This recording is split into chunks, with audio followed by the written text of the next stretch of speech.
Salam Bapak Ibu Saudara sekalian dikasihi oleh Tuhan, puji Tuhan. Puji Tuhan saat ini kita diberi kesempatan untuk belajar firman lagi. Mari kita berdoa bersama-sama Bapak Ibu. Ya Tuhanku, Engkaulah penolong dalam hidupku. Engkau yang senantiasa melindungi dan menjaga hidup kami Tuhan. Dan kami percaya Engkau terus memperhatikan kehidupan kami. Terima kasih Bapa, Engkau sungguh baik dalam kehidupan kami dan tidak pernah henti-hentinya kasih sayang serta rahmat Engkau limpahkan. Dalam nama Tuhan Yesus, haleluya, amin. Puji Tuhan, pada pagi hari ini kita kembali bersama-sama belajar di dalam Kitab Mazmur. Kitab Mazmur ayat 37, puji Tuhan. Ayat 23 dan 24, dan saya percaya setiap kita pasti ayat ini menjadi ayat hafalan kita, ya, puji Tuhan.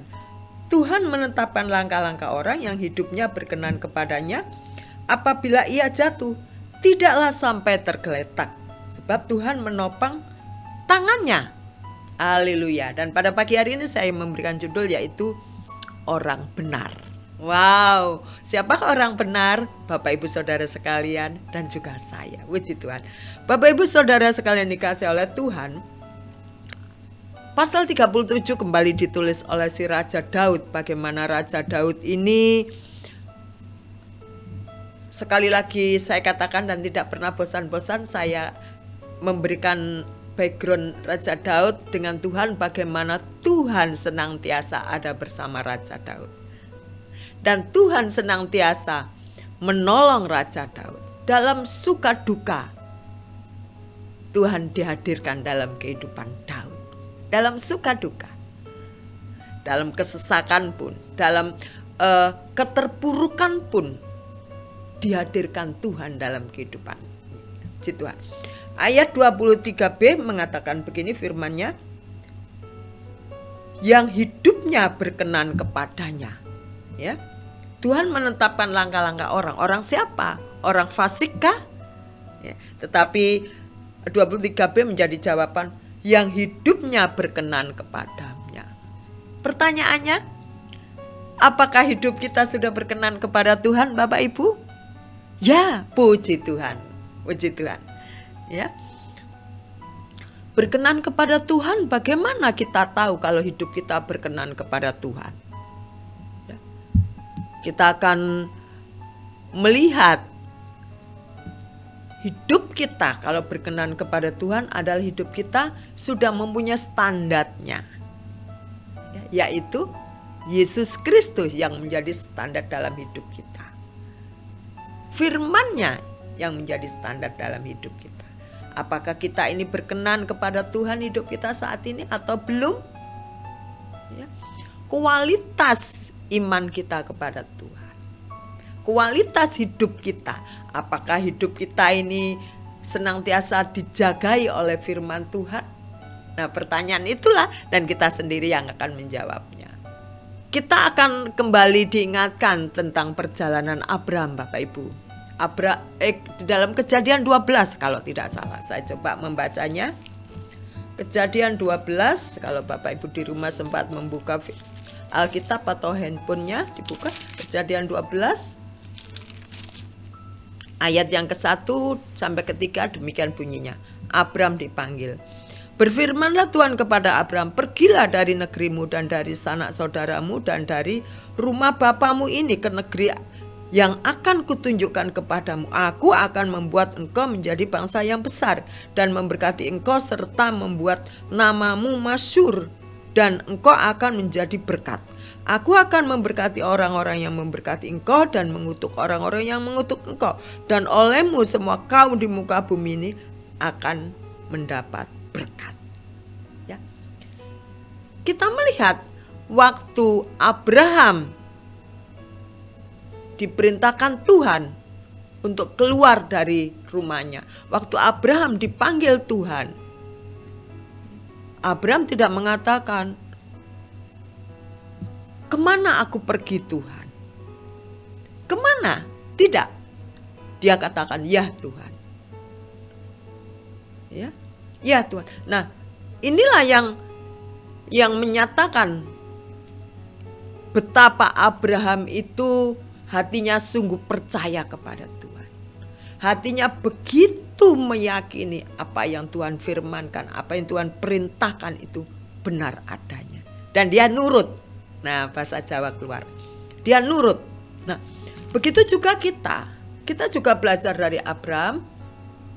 Bagaimana imannya kepada Tuhan waktu disuruh keluar. Pergilah engkau dari rumahmu, dari keluargamu, dari nenek moyangmu, dari lingkunganmu. Dia pergi. Kemana? Tuhan akan tuntun. Dia begitu yakinnya Abraham kepada Tuhan bahwa Tuhan akan menuntun dia. Nah, itulah yang menjadi standarnya, sehingga Abraham adalah orang yang berkenan kepada Tuhan. Jadi Tuhan, biarlah kita juga mencoba belajar seperti Abraham. Hidup kita adalah hidup yang berkualitas sebagai orang percaya. Iman kita adalah benar adanya iman kepada Yesus Kristus sebagai Tuhan dan Juru Selamat kita. Puji Tuhan. Ayat yang ke-24b. Sebab Tuhan menopang tangannya. Puji Tuhan. Puji Tuhan.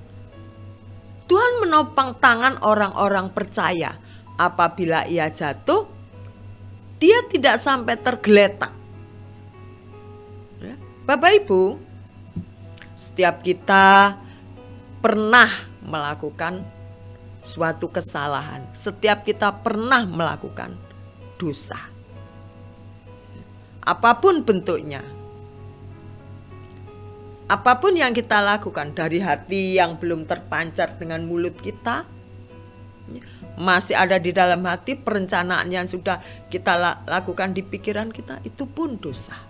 Tidak harus kelihatan. Ya. Kita iri kepada orang yang lebih baik dari kita, ya. Nggak suka kalau teman kita pelayanannya lebih maju. Nah, ini kan tidak kelihatan. Ini ada di dalam hati, ada dalam pikiran. Dia kok begitu sih? Nah, sudah dosa. Apalagi yang nyata-nyata kelihatan dengan tingkah laku dan perbuatan. Tetapi firman Tuhan mengatakan 24, apabila ia jatuh tidak sampai tergeletak sebab tangan Tuhan menopangnya, menopang orang-orang percaya. Di dalam Roma 6 ayat 23 kalau tidak salah, sebab upah dosa ialah maut, dikatakan begitu. Maksudnya apa? Dengan mengatakan apabila jatuh, ia jatuh tidak sampai tergeletak. Waktu kita berbuat dosa, baik dengan pikiran sini ya, dengan pikiran, dengan hati, dengan perbuatan, kita tidak tinggal dan tidak berkubang dalam dosa. Kita mau keluar, kita mau insaf, kita mau bertobat dan minta ampun kepada Tuhan untuk tidak mengulangi kesalahan yang sama.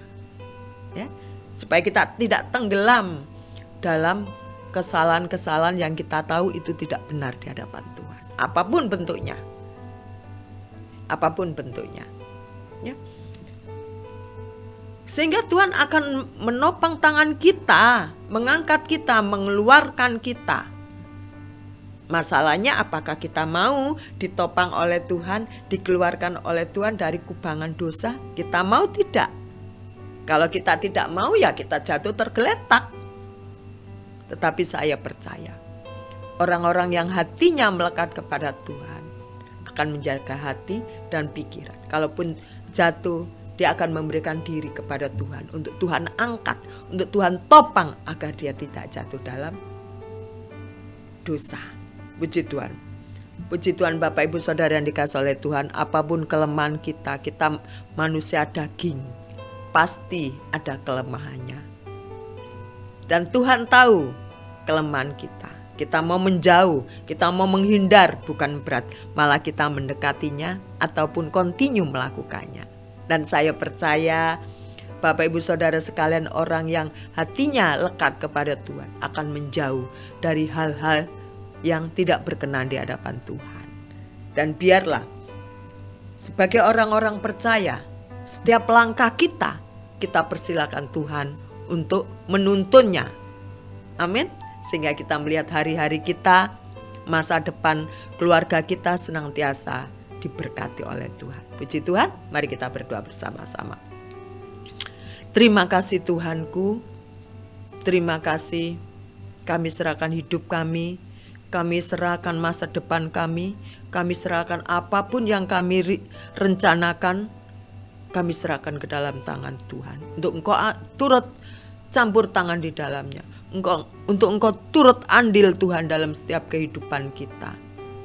Supaya setiap langkah demi langkah yang kami lakukan adalah langkah yang diberkati oleh Tuhan, langkah yang diatur oleh Tuhan, langkah yang menuju untuk hidup kita lebih baik dan lebih baik serta lebih dekat lagi kepada Tuhan. Terima kasih di dalam nama Tuhan Yesus, haleluya, amin. Puji Tuhan, biarlah kita tidak pernah jatuh. Kalaupun kita jatuh, tidak sampai tergeletak, karena tangan Tuhan siap menopang kita. Amin, haleluya.